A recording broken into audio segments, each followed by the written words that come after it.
This is Melvin Key, the security czar, and today I'm going to teach you how to catch a catfish.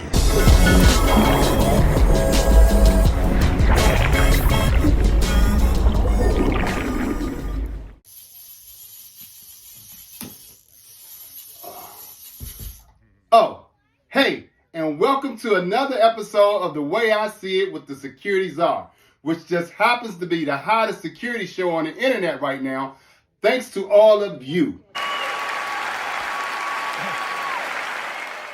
And now, for today's show. Well, that's me in my office. And if you're wondering who the other guy is, well, that's when things get a little bit crazy. In fact, they get beyond crazy. Because in this industry, some stories are stranger than fiction. This all started one cold, wintry Saturday morning in March of 2018. If you're wondering if it was snowing, it wasn't.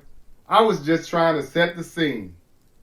I was lying in bed trying to rest up from a very busy week when all of a sudden, around 7 a.m., my phone began to vibrate repeatedly.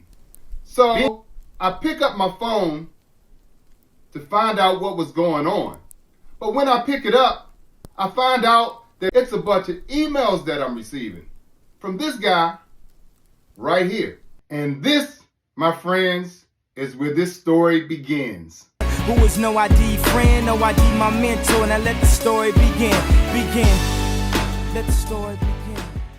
If you don't know this man, you must be living underneath of a rock.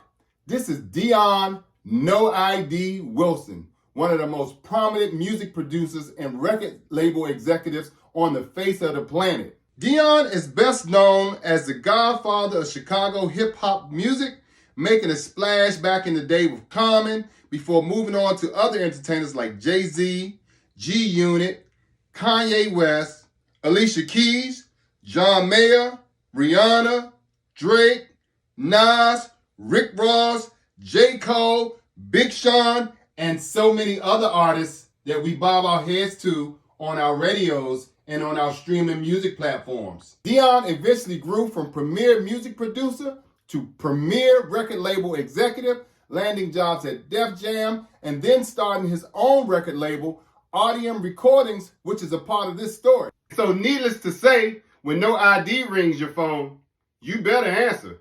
And by the way, No ID is Dion spelled backwards. And this man needs no ID.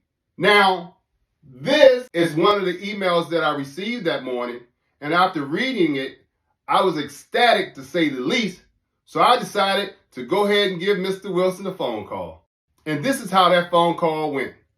Hey, Mr. Wilson, this is Melvin Key with MVP Protective Services in DC. I'm responding to the email that you sent this morning. And in response, Mr. Wilson said, hey, Melvin, we heard a lot about you. We know that you have worked with Alicia Keys in the past, and we have a new talent on our record label by the name of DJ Silent Assassin. He is Alicia's DJ, and he will be in town. He should be landing shortly. We have a limousine that has picked him up, and we are looking for someone to protect him for the next few days.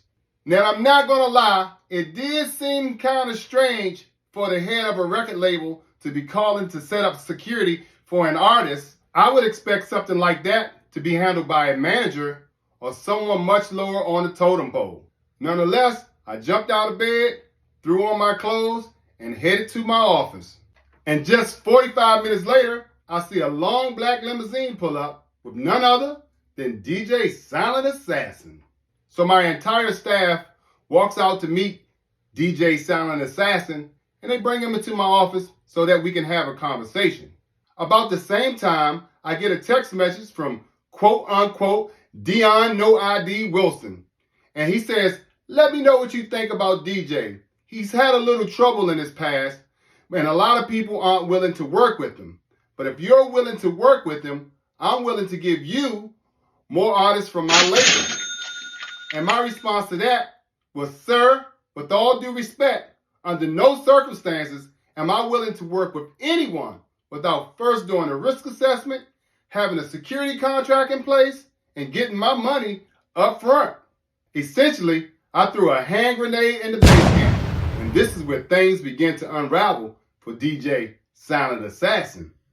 And that, my friends, is the beginning of how I was able to catch one of the biggest catfish of all times.